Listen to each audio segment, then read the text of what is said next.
काय गेलं किंमत सांगायला. शेतकरी म्हणतोय 100 रुपये किंमत दिला. खाटीक म्हणतोय गाड्या बैल म्हातारा झाला 100 रुपये देतो तुला आणि 25 कातड्यामध्ये वजा करा. शेतकरी म्हणला काय करू येऊ कातड्याला.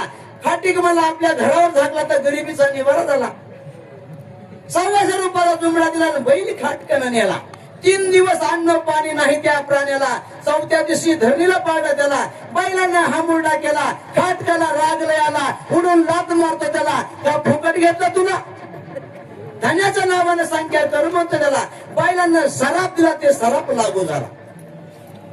तिथून कुणबी बाजारात गेला. जोडा घेतला बाबूशरा धोत्र घेतले नेसायला आणि खऱ्या रंगाची नाट बायकोला. तिचा होरबडीमध्ये जन्म गेला. ठेवणीची चोळी घेतो तिला. तिथून कुणबी घरला आला. अस्तुरी बोलती भरतराला. गाव कारभारी बैल केवढ्याला हो दिला. अग बैल म्हातारा झाला पण बरीच किंमत आली त्याला.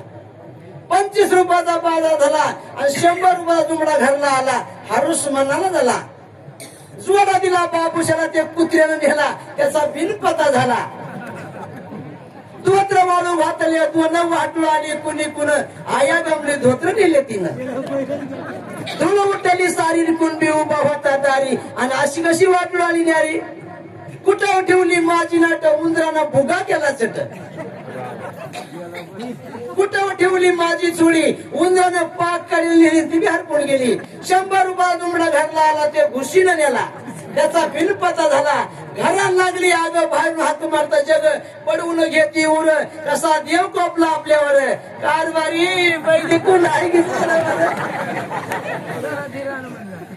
सारा संसार चढून गेला आणि घरी धान्याचा दुकान आला आणि महागाला दिवस मोहरी आला. आपण सावकाराला गेला जाऊन राम राम गेला. घर जाणून घोटाळा झाला. आमदार संधी होती कशी तरी त्याच्या वरी आम्हाला काही मनाच्या वरी. आज तुला ज्यावारी कशी देऊ तुझं काय लिहून घेऊ. मला पुस्तक वडील भाऊ मला बिहू नका तरी 2 बैल आहेत घरी लिहून देतो जरुरी. तिथून कोणबी घरला गेला. एक बैल रुवागानं मेला आणि दुसरा दयाताळ गुन्हागार झाला. अशी गत झाली सारी. इड इड चुली पेटना अन्न नाही त्याच्या घरी.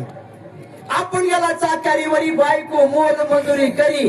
अशी हकीकत झाली सारी. तुम्ही बसलाव लहान थोडं रागवू नका माझ्यावर विचार करा काही. दादा हो खाटकाला ऐकू नका बैल गाई. रामकृष्ण हरी. या ठिकाणी प्रभू महाराज कोल्हापुरी यांनी